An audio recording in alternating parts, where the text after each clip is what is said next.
Introdução. Quando eu tinha 13 anos de idade, meu pai morreu. Ele desenvolveu um câncer de pulmão aos 50 anos, que o deixou na cama por um ano antes de finalmente matá-lo. Era um homem humilde e decente, que me incentivou a pensar mais profundamente sobre a vida. Eu estava totalmente despreparado para sua morte e lidei muito mal com isso. Tornei-me uma pessoa raivosa e deprimida. Costumava ficar a noite toda na rua, brincando de gato e rato com os policiais locais, invadindo prédios esperando que chegassem para que pudesse correr em jardins e saltar cercas vivas e muros em fuga. Eu estava sempre encrencado, seja por matar aulas na escola, por discutir com meus professores, seja por entrar em brigas com colegas de classe. Quando meu aniversário de 16 anos se aproximou, fui convocado ao escritório do diretor, que me deu duas opções: me retirar voluntariamente ou ser expulso. Então, acabei saindo e fui posteriormente inserido em um programa especial para jovens problemáticos. Eu sentia que minha vida estava rapidamente saindo de controle. Eu tinha sido rotulado como alguém desprezível pela escola e pelos serviços sociais. E realmente não via nenhum motivo para tentar provar que eles estavam errados. Todas as noites, meu pai chegava em casa de seu trabalho como motorista de escavadeira em construções e desmaiava, exausto em uma poltrona, com as mãos cobertas de graxa e sujeira. O trabalho não pagava bem, e ele não tinha 2 tostões furados. Mesmo assim, jamais se queixou. Quando meu pai era jovem, seu melhor amigo faleceu, deixando a ele, para surpresa de todos, uma fazenda como herança em seu testamento. Ele recusou o legado, devolvendo a terra à família de seu amigo. Meu pai costumava dizer: "O dinheiro não lhe trará felicidade." E ele realmente acreditava nisso. Ele me mostrou que há coisas mais importantes na vida e que a verdadeira riqueza vem de estar satisfeito com o que você tem, em vez de desejar ter mais e mais. Depois do funeral de meu pai, minha mãe colocou sua velha carteira de couro na mesa da sala de jantar e disse-me para pegá-la. Eu a abri devagar. Acho que minhas mãos estavam tremendo, mas não tenho certeza do porquê. Lá dentro não havia nada, além de um pedaço de papel bastante gasto. Tratava-se de uma passagem que ele havia arrancado do livro do Êxodo. E disse Deus a Moisés: "Eu sou o que sou." Disse mais: "Assim dirás aos filhos de Israel: Eu sou, me enviou a vós." Eu estava desesperado para entender o que diabos essas palavras poderiam ter significado para ele. Minha própria jornada filosófica começou precisamente naquele momento, enquanto eu estava ali, perplexo, com aquele pedaço de papel na mão. Quando fiquei sabendo, muitos anos depois, que Marco Aurélio havia perdido o pai em idade precoce, fiquei imaginando se ele teria ficado como eu, à procura de um sentido na vida. Depois da morte do meu pai, me vi absorto em questões religiosas e filosóficas que me perturbaram profundamente. Lembro-me de ter ficado apavorado, com medo de morrer. Eu ficava deitado na cama à noite, incapaz de dormir, tentando resolver o enigma da existência e encontrar algum consolo. Era como se houvesse uma comichão na parte de trás do meu cérebro que eu precisava coçar, mas não conseguia alcançar. Não sabia disso na época, mas esse tipo de ansiedade existencial é uma experiência comum que acaba levando muitas pessoas ao estudo da filosofia.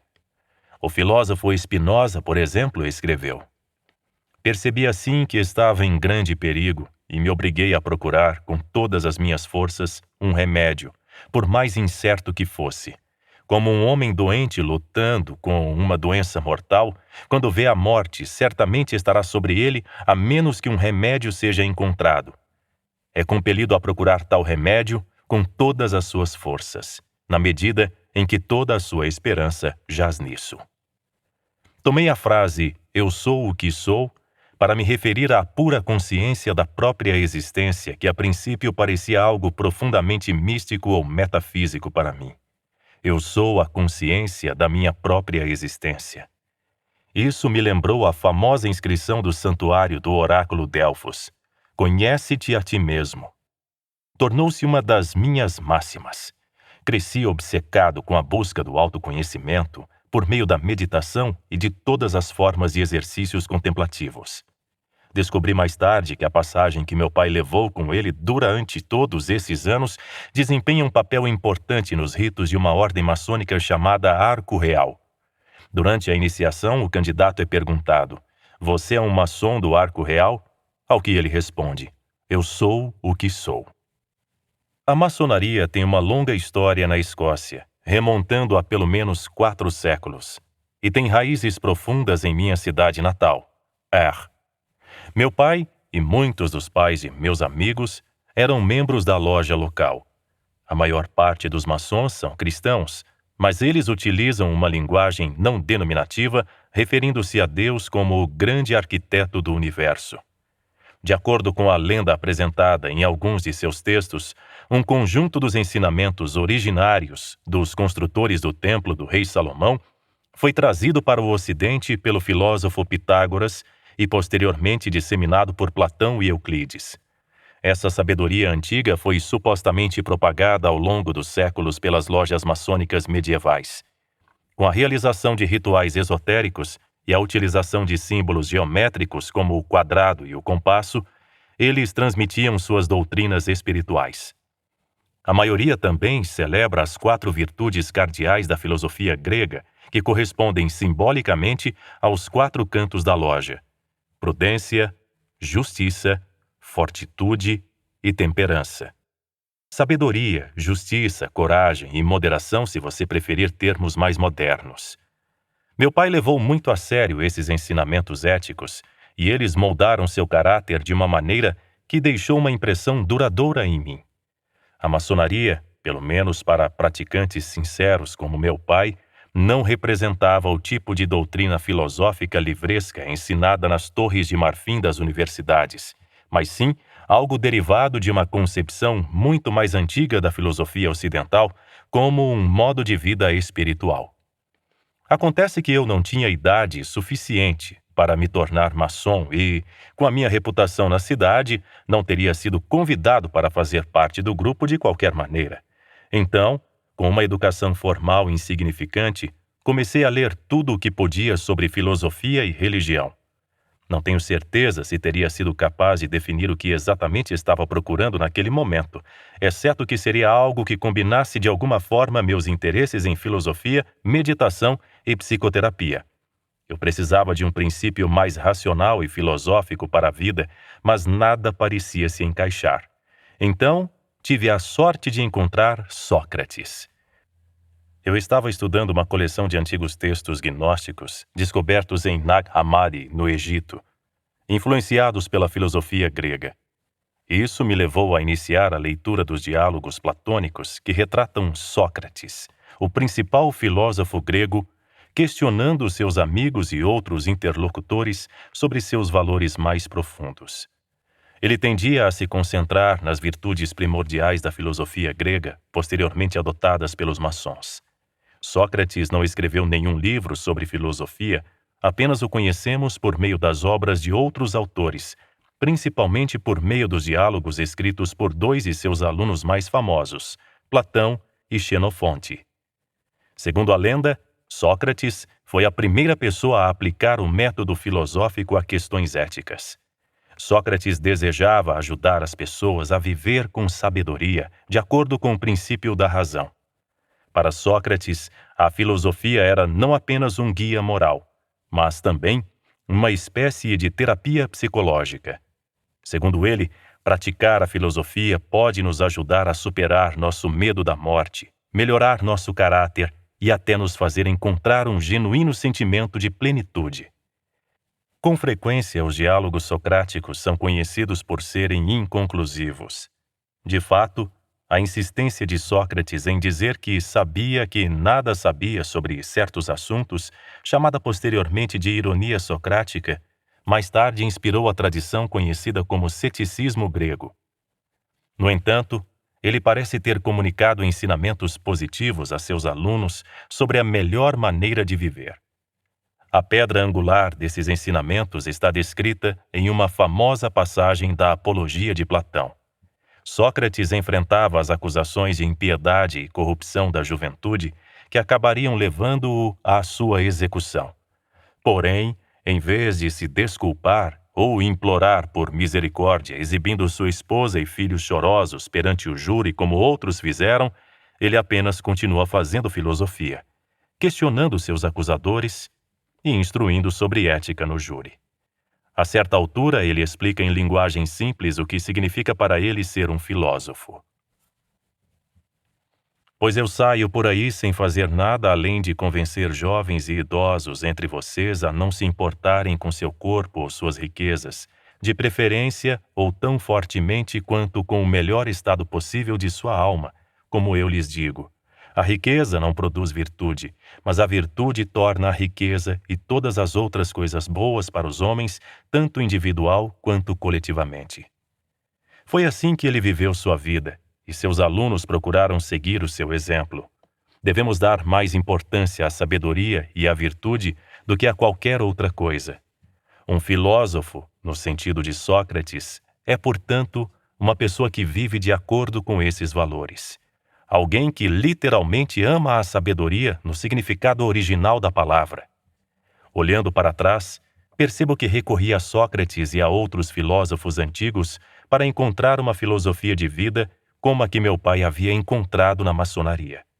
No entanto, como mencionado anteriormente, os diálogos que chegaram até nós geralmente retratam apenas o método de questionamento de Sócrates, em vez de fornecer um relato prático da arte socrática de viver sabiamente.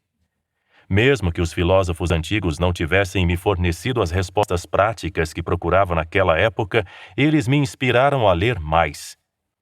Meu recém-descoberto senso de propósito também ajudou a recolocar a minha vida nos trilhos. Parei de me envolver em encrencas e me matriculei para estudar filosofia na universidade em Aberdeen. Percebi, no entanto, que algo não estava certo. A maneira como abordávamos o assunto era muito acadêmica e teórica.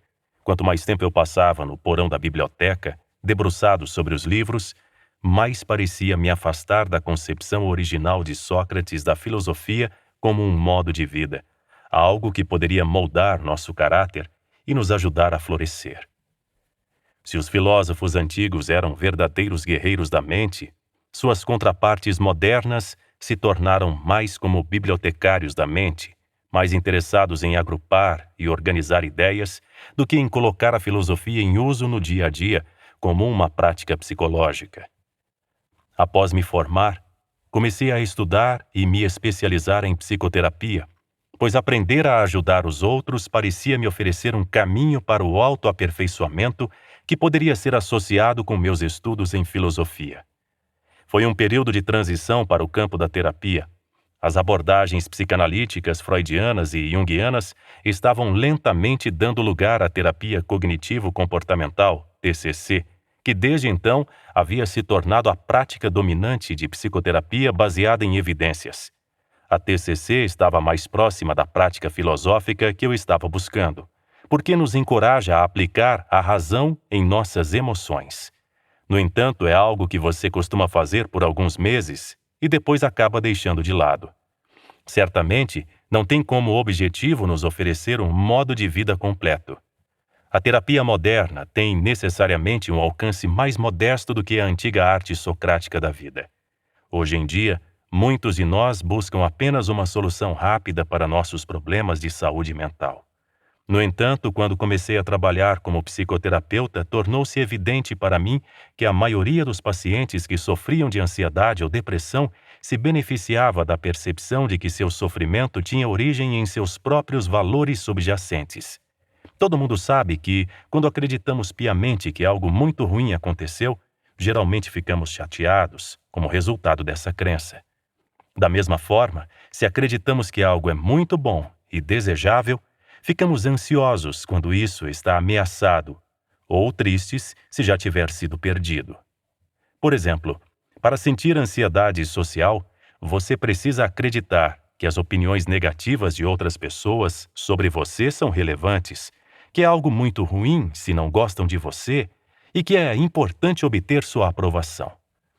Mesmo as pessoas que sofrem de um grave transtorno de ansiedade social, fobia social, tendem a se sentir normais quando conversam com crianças ou amigos íntimos sobre assuntos triviais, com apenas algumas exceções. No entanto, elas se sentem bastante ansiosas quando conversam com pessoas que consideram importantes sobre assuntos que consideram muito importantes. Se, ao contrário, sua visão de um mundo fundamental supuser que sua imagem, seu status aos olhos de outros, é algo insignificante, a consequência disso é que você estará imune a sentir ansiedade social. Imagino que qualquer um que puder adotar um conjunto de valores mais saudável e racional, indiferente à maior parte das coisas que nos angustia na vida, pode ser capaz de tornar-se mais resiliente emocionalmente. Eu não conseguia encontrar uma maneira de combinar a filosofia e os valores socráticos com algo como as ferramentas terapêuticas do TCC. Naquela época, enquanto estudava aconselhamento e psicoterapia, tudo mudou para mim porque, de repente, descobri o estoicismo. O valor potencial do estoicismo me impressionou imediatamente quando me deparei com os livros do estudioso francês Pierre Hadot, O que é a Filosofia Antiga, 1998, e Filosofia como Maneira de Viver, 2004. Como o último título indica, Hadot explorou em profundidade a ideia de que os filósofos ocidentais antigos de fato abordavam a filosofia como um modo de vida. Meus olhos foram abertos para um imenso tesouro de práticas espirituais escondidas na literatura da filosofia grega e romana que foram claramente projetadas para ajudar a superar o sofrimento emocional e desenvolver a força do caráter. Hadot descobriu que práticas contemplativas se tornaram muito comuns nas escolas filosóficas do período helenístico, algumas gerações após a morte de Sócrates. A escola estoica, em particular, privilegiava o lado prático da filosofia socrática, não apenas por meio do desenvolvimento de virtudes como autodisciplina e coragem, o que poderíamos chamar de resiliência emocional, mas também pelo uso extensivo de exercícios psicológicos. No entanto, algo me deixou intrigado. Hadot comparou essas práticas filosóficas aos exercícios espirituais dos primeiros cristãos. Como psicoterapeuta, percebi imediatamente que a maioria dos exercícios filosóficos e espirituais identificados por ele poderia ser comparada aos exercícios psicológicos presentes na psicoterapia moderna. Rapidamente tornou-se evidente para mim que o estoicismo era, de fato, dentre as escolas da filosofia ocidental antiga, aquela que apresentava a orientação terapêutica mais explícita, com o maior arsenal de técnicas psicológicas à sua disposição. Depois de vasculhar livros sobre filosofia por mais de uma década, percebi que havia procurado em todos os lugares, exceto no lugar certo. A pedra que os construtores rejeitaram tornou-se a pedra angular, dito em Salmo 118. Enquanto devorava a literatura sobre o estoicismo, notei que a forma da psicoterapia moderna mais semelhante a ela era a terapia comportamental emotiva racional, TREC, a principal precursora da TCC, desenvolvida pela primeira vez por Albert Ellis na década de 50. Ellis e Aaron T. Beck, o outro pioneiro da TCC, citaram a filosofia estoica como a inspiração para suas respectivas abordagens. Por exemplo, Beck e seus colegas escreveram em Terapia Cognitiva da Depressão. As origens filosóficas da terapia cognitiva podem remontar até aos filósofos estoicos. De fato, a TCC e o estoicismo têm algumas suposições psicológicas fundamentais em comum, particularmente a teoria cognitiva da emoção, que sustenta que nossas emoções são determinadas principalmente por nossas crenças. A ansiedade consiste em grande parte na crença, por exemplo, de que algo de ruim vai acontecer, segundo Beck. Além disso, a partir dessas premissas compartilhadas, o estoicismo e a TCC chegaram a conclusões semelhantes sobre quais tipos de técnicas psicológicas poderiam ser úteis para pessoas que sofrem de ansiedade, raiva, depressão e outros problemas. Uma técnica estoicista particularmente chamou minha atenção. Embora esteja atestado nas fontes antigas, há quase nenhuma menção a algo como a visão de cima, como a Do a chamava, na psicoterapia moderna ou na literatura de autoajuda. Tal visão permitiria assistir aos eventos como se fossem vistos do alto, talvez como fariam os deuses no topo do Monte Olimpo. A ampliação da nossa perspectiva geralmente induz a um senso de equanimidade emocional. Ao praticá-la, notei assim como a dor que ela unifica uma confluência de temas centrais à filosofia antiga em uma única visão. Também descobri que era fácil transformá-la em um roteiro de meditação guiada. Naquele momento, eu já fazia treinamento de psicoterapeutas e palestrava em conferências, podendo guiar salas cheias de terapeutas e estudantes experientes, até 100 por vez, através da minha versão do exercício. Fui surpreendido positivamente ao descobrir que o compreenderam instantaneamente, tornando-se um de seus exercícios favoritos. Eles descreveram como foram capazes de permanecer excepcionalmente calmos enquanto contemplavam sua situação de vida a partir de uma perspectiva desapegada. Comecei a compartilhar meus recursos online em meu blog pessoal. Nos Estados Unidos, o empresário e marqueteiro Ryan Holiday adotou o estoicismo em O Obstáculo é o Caminho, 2014, e The Daily Stoic, Estoicismo Diário, em coautoria com Stephen Hasselman. No Reino Unido, a celebridade televisiva Darren Brown publicou mais tarde um livro chamado Happy, Feliz, com clara inspiração estoica. Esses autores estavam alcançando um público totalmente novo, muito além da academia, e apresentando-os ao estoicismo como uma forma de autoajuda e filosofia de vida. O cientista cético e professor de filosofia Massimo Pigliucci publicou o livro Como Ser um Estoico em 2017. No mesmo ano, o político republicano Pat McGeehan lançou Stoicism and the State House, o estoicismo e o governo. O estoicismo também estava sendo usado nas Forças Armadas como parte do treinamento de resistência militar do coronel Thomas Jarrett. O executivo da NFL e ex-técnico do New England Patriots, Michael Lombardi, aderiu a essa filosofia que passou a ganhar cada vez mais adeptos do mundo dos esportes. Claramente, o estoicismo estava mais uma vez ganhando popularidade, e isso era apenas a ponta do iceberg. Comunidades online de estoicos estavam florescendo, atraindo centenas de milhares de membros em toda a internet. Contando a história do estoicismo. Alguns anos atrás, quando minha filha Poppy tinha 4 anos, ela começou a me pedir para contar histórias. Eu não conhecia histórias de crianças, então contei a ela o que me veio à mente. Mitos gregos, histórias sobre heróis e filósofos. Uma de suas histórias favoritas era sobre o general grego Xenofonte.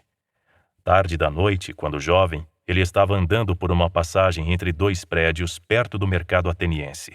De repente, um estranho misterioso, escondido nas sombras, bloqueou seu caminho com um cajado de madeira.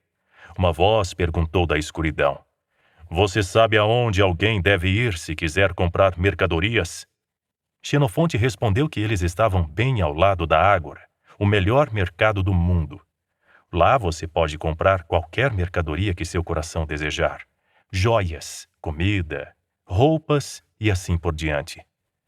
O estranho parou por um momento antes de fazer outra pergunta. Para onde então devemos ir para aprender como se tornar uma boa pessoa? Xenofonte ficou estupefato. Ele não fazia ideia de como responder. A figura misteriosa baixou seu cajado, saiu das sombras e se apresentou como Sócrates. Sócrates disse que os dois deveriam tentar descobrir como alguém poderia se tornar uma boa pessoa, porque isso é certamente mais importante do que saber onde comprar todos os tipos de mercadorias. Então, Xenofonte seguiu Sócrates e tornou-se um de seus amigos e seguidores mais próximos. Eu disse a Poppy que a maioria das pessoas acredita que há muitas coisas boas. Boa comida, roupas, casas, dinheiro, etc. E muitas coisas ruins na vida. Mas talvez Sócrates diria que elas estão erradas. Ele se perguntava se havia apenas uma coisa boa e se ela estaria dentro de nós e não do lado de fora. Talvez fosse algo como a sabedoria ou a coragem. Poppy pensou por um minuto Então, para minha surpresa, ela balançou a cabeça, dizendo: "Isso não é verdade, papai." O que me fez sorrir. Então ela disse mais uma coisa: "Conte-me essa história novamente," porque ela queria continuar pensando nisso. Ela me perguntou como Sócrates se tornara tão sábio. E eu contei a ela o segredo de sua sabedoria. Ele fez muitas perguntas sobre as coisas mais importantes da vida e depois ouviu atentamente as respostas. Então, eu continuei contando histórias e ela continuou fazendo muitas perguntas. Como pude perceber, essas pequenas histórias sobre Sócrates fizeram muito mais do que apenas ensinar coisas a ela. Elas a encorajaram a pensar por si mesma sobre o que significa viver com sabedoria. Um dia, Poppy me pediu para escrever as histórias que estava contando e então fiz isso. Escrevi as mais longas e detalhadamente. Depois li de volta para ela. Compartilhei algumas delas online em meu blog. Contar essas histórias e discuti-las com ela me fez perceber que essa era, de muitas maneiras, uma abordagem melhor para ensinar filosofia como um modo de vida. Isso nos permitiu analisar o exemplo dado por filósofos famosos e considerar se eles fornecem ou não bons exemplos. Imaginei que um livro que ensinasse os princípios estoicos por meio de histórias reais de seus antigos praticantes poderia ser útil não apenas para minha filhinha, mas também para outras pessoas. Em seguida, perguntei-me quem seria o melhor candidato a ser usado como modelo de comportamento estoico, sobre quem poderia contar histórias que dariam vida à filosofia e colocariam carne em seus ossos. A resposta óbvia era Marco Aurélio. Sabe-se muito pouco sobre a vida da maioria dos filósofos antigos, mas Marco era um imperador romano. Então, há muito mais evidências sobre sua vida e caráter. Um dos poucos textos estoicos sobreviventes consiste em anotações pessoais para si mesmo a respeito de suas práticas contemplativas, hoje conhecidas como meditações. Ele começa Meditações com um capítulo escrito em um estilo completamente diferente do restante do livro. Um catálogo das virtudes, os traços que ele mais admirava na família e nos professores. Ele lista cerca de 16 pessoas no total. Aparentemente, ele também acreditava que a melhor maneira de começar a estudar filosofia estoica era com a observação de exemplos vivos das virtudes. Acredito que faz sentido ver a vida de Marco como um exemplo de estoicismo da mesma maneira que ele viu a vida de seus próprios professores estoicos. Os capítulos seguintes são todos baseados em uma leitura cuidadosa da história. Embora tenha recorrido a uma ampla variedade de fontes, aprendemos sobre a vida e o caráter de Marco, principalmente nos relatos históricos romanos de Cassius Dio, Herodiano e na História Augusta, bem como nas próprias palavras de Marco em Meditações. Em alguns momentos, adicionei pequenos detalhes ou diálogos para dar vida à história. Mas é assim que, com base nas evidências disponíveis, imagino que os eventos da vida de Marco se desenrolaram. O capítulo final deste audiolivro é falado em um estilo diferente, semelhante a uma meditação guiada. Baseia-se intimamente nas ideias apresentadas em Meditações de Marco Aurélio, embora eu tenha parafraseado suas palavras para transformá-las em um relato mais longo, deliberadamente destinado a evocar imagens mentais e uma experiência contemplativa mais elaborada. Também incluí alguns provérbios e ideias derivadas de outros autores estoicos. Apresentei-a na forma de um monólogo interno ou fantasia, porque senti que era uma boa maneira de apresentar a contemplação estoica da morte e a visão de cima. Este audiolivro inteiro foi projetado para ajudá-lo a seguir Marco na aquisição da força mental estoica e, eventualmente, um sentimento mais profundo de plenitude. Você perceberá que uniu o estoicismo com elementos da TCC em muitos lugares, o que, como vimos, é algo natural, já que a TCC foi inspirada no estoicismo, tendo algumas crenças fundamentais em comum. Portanto, você notará que me refiro a ideias terapêuticas modernas, como distanciamento cognitivo, que é a capacidade de distinguir nossos pensamentos da realidade externa, e análise funcional, que avalia as consequências de diferentes direções da ação. A TCC é uma terapia de curto prazo, uma abordagem corretiva para problemas de saúde mental como ansiedade e depressão. Todo mundo sabe que é melhor prevenir do que remediar. As técnicas e conceitos da TCC têm sido adaptados para uso na construção da resiliência, para reduzir o risco de desenvolver problemas emocionais mais sérios no futuro. No entanto, acredito que para muitas pessoas, uma combinação da filosofia estoica e da TCC pode ser ainda mais benéfica, como uma abordagem preventiva de longo prazo. Quando a assumimos como uma filosofia de vida, com a prática diária, temos a oportunidade de desenvolver uma maior resiliência emocional, força de caráter e integridade moral. É realmente sobre isso que esta obra trata.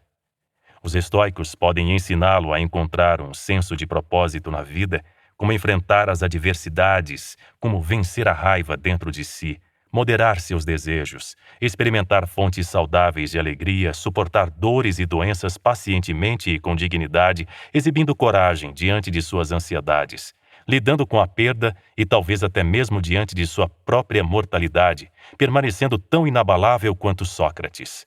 Marco Aurélio enfrentou desafios colossais durante seu reinado como imperador de Roma. Meditações fornece uma janela para sua alma, permitindo-nos ver como ele se guiou por toda essa jornada. De fato, eu convido você, como leitor, a se esforçar para participar desta experiência, uma maneira especial, a tentar colocar-se no lugar de Marco e olhar a vida através de seus olhos, através das lentes de sua filosofia. Vejamos se podemos acompanhá-lo nessa jornada, enquanto transformava a si mesmo, dia após dia, em um legítimo estoico. Se o destino permitir, mais pessoas poderão aplicar a sabedoria do estoicismo aos desafios reais e aos problemas cotidianos da vida moderna. No entanto, essa mudança não sairá desse audiolivro.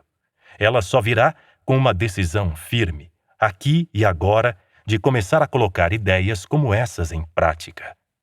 Como Marco escreveu para si mesmo, não perca mais tempo discutindo sobre como um homem bom deveria ser.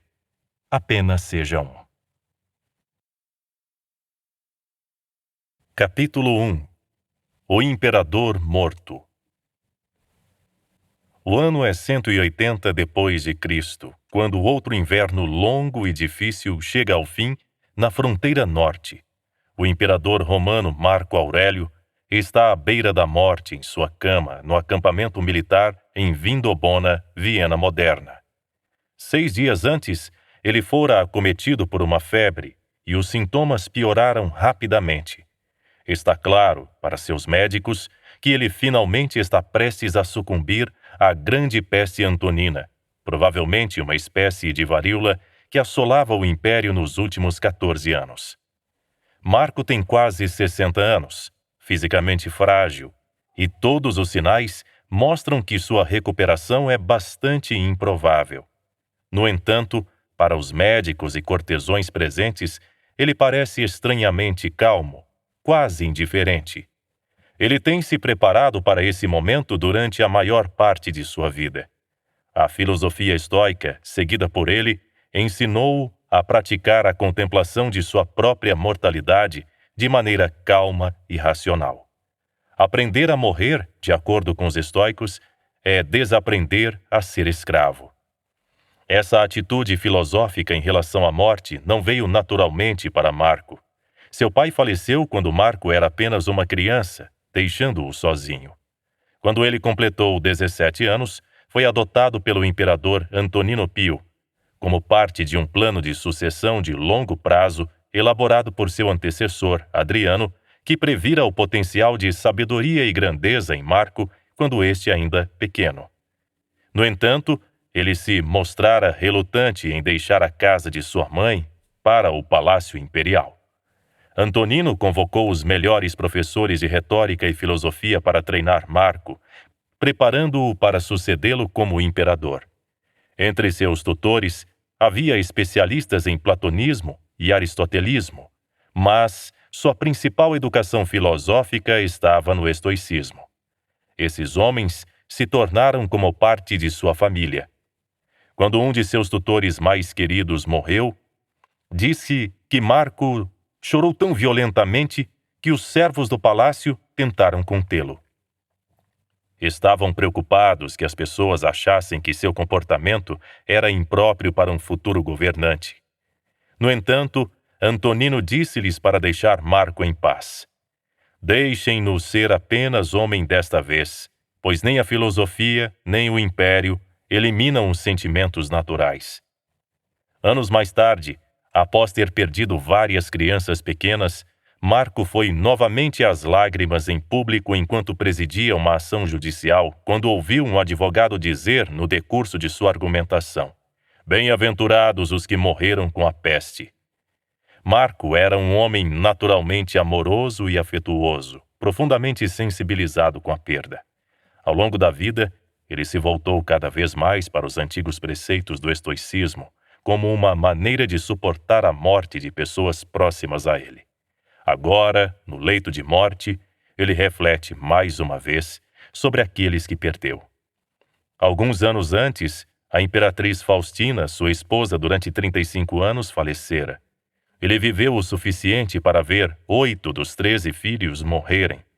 4 de suas 8 filhas sobreviveram, mas apenas um de seus 5 filhos homens, Cômodo. No entanto, a morte estava em toda parte. Durante o reinado de Marco, milhões de romanos em todo o império haviam sido mortos por guerras ou doenças. As duas andavam lado a lado, pois os campos legionários eram particularmente vulneráveis a surtos da peste, especialmente durante os longos meses de inverno. O ar ao seu redor ainda está denso com um cheiro doce de incenso que os romanos esperavam em vão que ajudasse a impedir a propagação da doença. Fazia mais de uma década que o cheiro de fumaça e incenso era um lembrete para Marco de que ele estava vivendo à sombra da morte e que a sobrevivência de um dia para o outro nunca deveria ser vista como garantida. A infecção com a peste nem sempre era fatal. No entanto, Galeno, o célebre médico da corte de Marco, observara que as vítimas inevitavelmente morriam quando suas fezes ficavam pretas, um sinal de sangramento intestinal. Talvez, dessa forma, os médicos de Marco souberam de sua morte iminente, ou talvez tenham percebido o quão frágil ele se tornara com a idade. Ao longo de sua vida adulta, ele esteve propenso a dores crônicas no peito e estômago e a crises de enfermidade. Ele costumava ter pouco apetite. Agora, ele voluntariamente rejeitava comida e bebida para acelerar sua própria morte.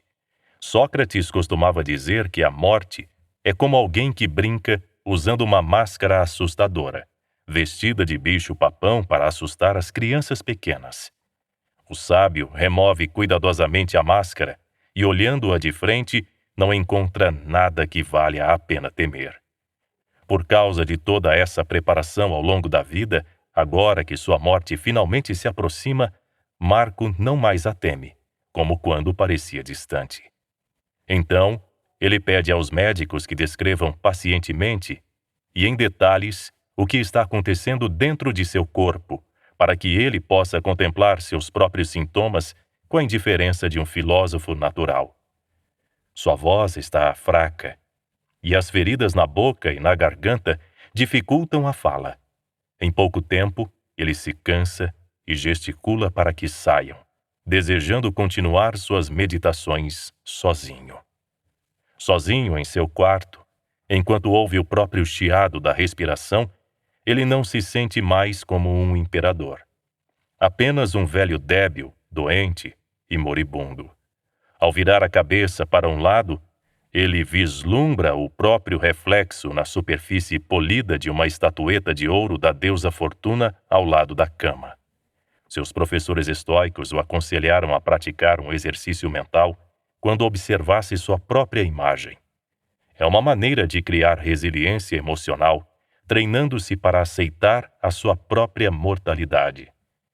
Focando os olhos diretamente em seu reflexo, tenta imaginar seus predecessores no Império Romano mortos havia muito tempo, olhando-o de volta. Primeiro, ele imagina Antonino, seu pai adotivo, e depois, seu avô adotivo, o imperador Adriano. Ele até mesmo imagina seu reflexo sendo lentamente substituído pelas feições características representadas nas pinturas e esculturas de Augusto, o fundador do Império, 2 séculos antes. Ao fazê-lo, Marcos silenciosamente pergunta-se: onde eles estão agora? E sussurra a resposta: em nenhum lugar, ou, pelo menos em nenhum lugar, sobre o qual possamos falar. Ele continua meditando pacientemente, embora sonolento, sobre a mortalidade dos imperadores que o precederam. Agora já não resta nada deles a não ser ossos e poeira. Suas vidas outrora ilustres se tornaram gradualmente insignificantes para as gerações subsequentes, que já os haviam esquecido quase completamente. Até seus nomes pareciam antigos, evocando memórias de outra época. Quando menino, o imperador Adriano tornou-se amigo de Marco, e os dois costumavam caçar javalis juntos. Agora, para os jovens oficiais, sob o comando de Marco, Adriano é apenas um nome nos livros de história. Seu verdadeiro corpo foi substituído há muito tempo por retratos e estátuas sem vida. Antonino, Adriano, Augustus, todos igualmente mortos e ultrapassados. Todos, de Alexandre o Grande ao seu humilde cocheiro, terminam a vida enterrados sob a mesma terra. Desde o rei até o mais pobre, todos aguardam pelo mesmo destino. Esses pensamentos são rispidamente interrompidos por um surto de tosse que expele sangue e tecido da úlcera no fundo de sua garganta. A dor e o desconforto da febre competem por sua atenção. Mas Marco transforma o fato em outro capítulo de suas meditações. Diz a si mesmo que é apenas mais um desses homens mortos. Logo, ele não será nada além de nome ao lado deles nos livros de história, e um dia até mesmo seu nome será esquecido. É assim que contempla sua própria mortalidade, usando um dos muitos exercícios estoicos seculares aprendidos em sua juventude. Uma vez que realmente aceitamos nosso próprio fim como um fato inevitável da vida, faz tão pouco sentido desejar a imortalidade como desejar corpos tão duros quanto o diamante ou poder voar nas asas de um pássaro. Quando pudermos aceitar a verdade com clareza de que certos infortúnios são inevitáveis, não sentiremos mais a necessidade de nos preocupar com eles. Também, não mais ansiamos por coisas que aceitamos serem impossíveis, desde que possamos ver com clareza que é inútil fazê-lo. Como a morte está entre as coisas mais certas da vida, para um homem sábio, ela deve estar entre as menos temidas. Embora Marco tenha começado a treinar filosofia quando tinha apenas 12 anos, sua prática se intensificou aos 20 e poucos anos, quando se dedicou de todo o coração a se tornar um estoico. Desde então, ensaiou os exercícios estoicos diariamente, treinando sua mente e corpo para obedecer à razão, transformando-se progressivamente, tanto como homem quanto como governante, em algo que se aproxima do ideal estoico. Ele tentou desenvolver sua própria sabedoria e resiliência sistematicamente, moldando-se à imagem dos filósofos que compartilharam seus ensinamentos com ele e com outros grandes homens que conquistaram sua admiração, entre os quais Antonino. Marco estudou a maneira como eles enfrentavam diferentes formas de adversidade com uma dignidade calma. Ele observou atentamente como viviam de acordo com a razão, exibindo as virtudes cardeais da sabedoria, justiça, coragem e temperança. Eles sentiram a dor da perda, mas não sucumbiram a ela. Marco esteve de luto tantas vezes e pôde praticar uma atitude diante desse fato com tanta frequência que já não chorava incontrolavelmente. Ele não gritava mais por que e como isso pôde acontecer. Nem sequer tinha esses pensamentos. Ele compreendeu firmemente a verdade de que a morte é uma parte natural e inevitável da vida. Agora que sua hora chegou, ele a recebe com uma atitude filosófica. Você pode até dizer que ele aprendeu a fazer amizade com a morte. Ele ainda derrama lágrimas e lamenta perdas, mas como um homem sábio faz. Ele não aumenta mais sua tristeza natural, reclamando e levantando os punhos contra o universo. Desde que completou seu diário de reflexões sobre filosofia, vários anos antes, Marco passou pelo estágio final de uma jornada espiritual de toda uma vida. Agora, acometido pela dor e desconforto, chegando perto do fim, ele se lembra gentilmente de que já havia morrido muitas vezes ao longo do caminho. Antes de tudo, Marco, o menino, morrera ao entrar no Palácio Imperial como herdeiro do trono, assumindo o título de César após a morte de Adriano. Após a morte de Antonino, Marco, o jovem César, teve que morrer quando assumiu seu lugar como imperador de Roma. Deixar Roma para trás para assumir o comando das legiões do norte durante as guerras marcomanas sinalizou outra morte, uma transição para uma vida de guerra e a permanência em uma terra estrangeira. Agora, como um homem velho, ele enfrenta sua morte não pela primeira vez, mas pela última. A partir do momento em que nascemos, estamos constantemente morrendo, não apenas em cada estágio da vida, mas também um dia de cada vez. Nosso corpo não é mais aquele que nossas mães deram à luz, como Marco afirmou. Ninguém é a mesma pessoa que foi ontem. Perceber isso facilita o desapego. Não podemos nos agarrar à vida assim como não podemos nos agarrar às águas que correm em um riacho. Agora, Marco está ficando sonolento e prestes a partir. Mas ele se levanta com algum esforço e senta-se em sua cama. Há negócios inacabados para resolver. Ele ordena que os guardas chamem os membros de sua família e o círculo interno de cortesões, os amigos do imperador, que foram convocados para seu acampamento. Embora pareça frágil e tenha sofrido de doenças durante toda a vida, Marco é famoso por sua resiliência. No passado, já esteve prestes a morrer, mas desta vez os médicos confirmaram que é improvável que ele sobreviva. Todos sentem que o fim está próximo. Ele se despede de seus amados amigos, de seus genros e de suas 4 filhas restantes. Ele teria beijado cada um deles, mas a peste os obriga a manter distância. O genro Pompeu, seu braço direito e general sênior durante as guerras marcomanas, está lá como sempre. Seu amigo de longa data, Aufidius Victorinus, outro de seus generais, também está presente, assim como Brutius Praensis, sogro de Cômodo, e outro de seus genros, Gnaeus Cláudius Severus, amigo íntimo e companheiro filósofo. Eles se reúnem com rostos solenes em volta de seu leito. Marco enfatiza que eles devem cuidar bem de Cômodo, seu único filho sobrevivente, que governou ao seu lado como co-imperador durante os últimos 3 anos. Ele havia nomeado os melhores professores disponíveis para ele, mas a influência deles está diminuindo. Cômodo tornou-se imperador quando tinha apenas 16 anos. Marco precisou esperar até os 40. Jovens governantes, como o imperador Nero, tendem a ser facilmente corrompidos, e Marco já via que seu filho estava cercado de más companhias. Ele pede a seus amigos, especialmente a Pompeu, que lhe façam a honra de garantir que a educação moral de Cômodo continue como se ele fosse filho deles. Marco nomeara Cômodo seu herdeiro oficial, concedendo-lhe o título de César, quando ele tinha apenas 5 anos de idade. O irmão mais novo de Cômodo, Marcus Annius Verus, também foi nomeado César, mas acabou morrendo logo depois. Marco tinha esperanças de que os 2 garotos governassem em conjunto um dia. Quaisquer planos de sucessão que fossem decididos por Marco e o Senado seriam precários.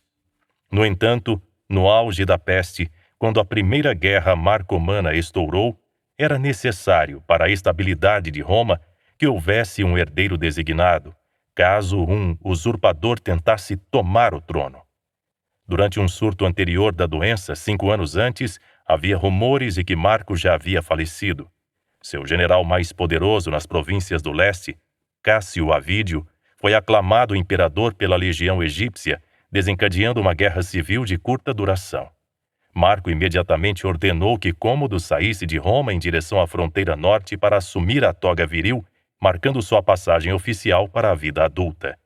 Depois que a rebelião foi reprimida, Marco continuou acelerando o processo para designar Cômodo imperador. Se Marco morresse sem um herdeiro, outra guerra civil provavelmente se seguiria. Da mesma forma, substituir Cômodo por um governante substituto nesse estágio deixaria todo o império vulnerável. As tribos do norte poderiam aproveitar a oportunidade para renovar seus ataques, e outra invasão poderia significar o fim de Roma. Nesse momento, a maior esperança de Marco era que Cômodo seguisse a orientação de seus professores e conselheiros de confiança. No entanto, ele estava sendo influenciado por vários aproveitadores, que constantemente reivindicavam a ele o retorno a Roma. Enquanto permanecesse no exército, sob o olhar atento de seu cunhado Pompeu, ainda havia a esperança de que Cômodo aprendesse a governar com sabedoria. Ao contrário do pai, porém, ele não tinha interesse algum na filosofia. No meio da conversa, Marco de repente cai para a frente e perde a consciência. Alguns de seus amigos estão alarmados e começam a chorar incontrolavelmente porque assumem que ele está indo embora. Os médicos conseguem despertá-lo. Quando Marco vê os rostos enlutados de seus companheiros, em vez de temer a própria morte, sua atenção se volta para eles. Marco observa-os chorando por ele, assim como chorara por sua esposa e filhos e por tantos amigos e professores perdidos ao longo dos anos. Porém, agora que estava morrendo, as lágrimas deles parecem desnecessárias. Parece inútil lamentar algo inevitável que está além do controle de qualquer pessoa. É mais importante para ele que eles organizassem a transição para o reinado de Cômodo com calma e prudência. Embora Marco esteja quase inconsciente, de alguma forma as coisas parecem mais claras do que nunca. Ele deseja que aqueles reunidos ali se lembrem de sua própria mortalidade, aceitem suas implicações, compreendam seu significado e vivam com sabedoria. Então sussurra: por que vocês choram por mim, em vez de pensar na peste e sobre a morte, como o destino comum a todos nós? O quarto fica silencioso, enquanto aquela gentil advertência é compreendida. Os soluços se acalmam. Ninguém sabe o que dizer. Marco sorri e gesticula com fraqueza, dando-lhes permissão para sair. Suas palavras de despedida são: se vocês me derem permissão para ir embora, eu lhes darei adeus e seguirei adiante de vocês. À medida que notícias de seu estado se espalhavam pelo acampamento, os soldados ficaram profundamente entristecidos, porque eles o amavam muito mais do que se importavam com seu filho Cômodo. No dia seguinte, Marco acorda cedo, sentindo-se extremamente frágil e cansado. A febre está ainda pior. Percebendo que trata-se de suas últimas horas, Marco convoca Cômodo. A série de guerras contra tribos hostis germânicas e sármatas nas quais Marco luta há mais de uma década já se mostram em seus estágios finais. Ele exorta seu filho a levá-las a um fim satisfatório, assumindo o comando pessoal do exército, perseguindo as tribos inimigas restantes até que se rendam, e supervisionando as complexas negociações de paz em andamento. Marco adverte Cômodo de que, se ele não permanecer na frente de batalha, o Senado pode encarar isso como uma traição, depois de todo o investimento nas longas guerras e de tantas vidas terem sido perdidas na batalha. No entanto, ao contrário de seu pai, Cômodo está aterrorizado com a possibilidade da morte. Olhando para o corpo franzino de Marco, em vez de se sentir inspirado a seguir o exemplo virtuoso do pai, ele se sente repugnado e com medo. Ele reclama que corre o risco de contrair a peste permanecendo entre as legiões do norte e que anseia mais do que tudo por retornar à segurança de Roma. Marco garante que, em breve, como único imperador, ele poderá fazer o que quiser, mas ordena que Cômodo espere apenas mais alguns dias antes de partir. Então, Sentindo a iminência de sua morte, Marco ordena aos soldados que levem Cômodo sob sua proteção para que o jovem não possa ser acusado de ter assassinado o pai. Agora, Marco só pode esperar que seus generais consigam convencer Cômodo a abandonar seu desejo imprudente de retirar-se da fronteira norte. Marco afirmou que ninguém poderia se dar ao luxo de dizer que não tem pelo menos 1 ou 2 inimigos em seu leito de morte desejando ardentemente o seu fim. Ele diz que, no próprio caso, como imperador, poderia pensar em centenas de pessoas em desacordo com os seus valores, que ficariam muito felizes em vê-lo morto. Eles não compartilham seu amor à sabedoria e à virtude, e zombam de sua visão de um império que faz da liberdade de seus cidadãos seu objetivo principal. No entanto, a filosofia ensinou-o a ser grato pela vida, e ainda assim, a não ter medo de morrer, como uma azeitona amadurecida caindo do galho, agradecendo tanto à árvore por lhe dar vida, quanto à terra abaixo, por receber sua semente quando cai. Para os estoicos, a morte é uma transformação muito natural, o retorno do nosso corpo à mesma origem da qual viemos. Portanto, no funeral de Marco, o povo dirá não que ele está perdido, mas que retornou aos deuses e à natureza. Talvez seus amigos tenham expressado esses sentimentos em seus elogios, porque soa como uma referência aos ensinamentos estoicos que Marco tanto apreciava. Jamais diga que qualquer coisa foi perdida, dizem eles, apenas que retornou à natureza. Infelizmente, Cômodo envolve-se com bajuladores que constantemente lhe pedem para voltar para casa, onde podem desfrutar de uma vida mais luxuosa. Por que você continua bebendo essa lama gelada, senhor César, quando poderíamos estar em Roma bebendo águas puras que correm quentes e frias? Somente Pompeu, o mais velho entre seus conselheiros, o confronta, alertando-o de que deixar a guerra inacabada seria ao mesmo tempo vergonhoso e perigoso. Como Marco, Pompeu acredita que o inimigo verá essa atitude como uma retirada covarde e ganhará confiança para futuros levantes. O Senado verá isso como incompetência. Cômodo é persuadido por um curto período, mas, por fim, a atração de Roma é muito grande. Ele dá a Pompeu a desculpa de que deve voltar para Roma caso um usurpador apareça de repente, planejando um levante em sua ausência. Depois que Marco se for, Cômodo concluirá a guerra às pressas, pagando enormes quantias aos líderes e tribos hostis germânicas e sármatas. Fugir dos campos do exército minará, de uma só vez, qualquer credibilidade que ele ainda pudesse ter com as tropas que eram tão leais ao pai. Em vez disso, ele deve recorrer à população de Roma em busca de apoio, recorrendo a espetáculos caros que agradem a multidão, buscando ganhar popularidade, comportando-se cada vez mais como uma celebridade em vez de um governante sábio e benevolente.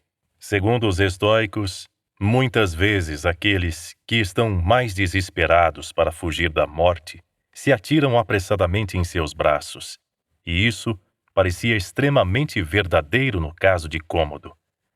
Marco viveu até os 58 anos, apesar de sua fragilidade. Esperamos que você tenha gostado desta prévia. Para continuar ouvindo este audiolivro no Google Play Livros, use o link na descrição do vídeo.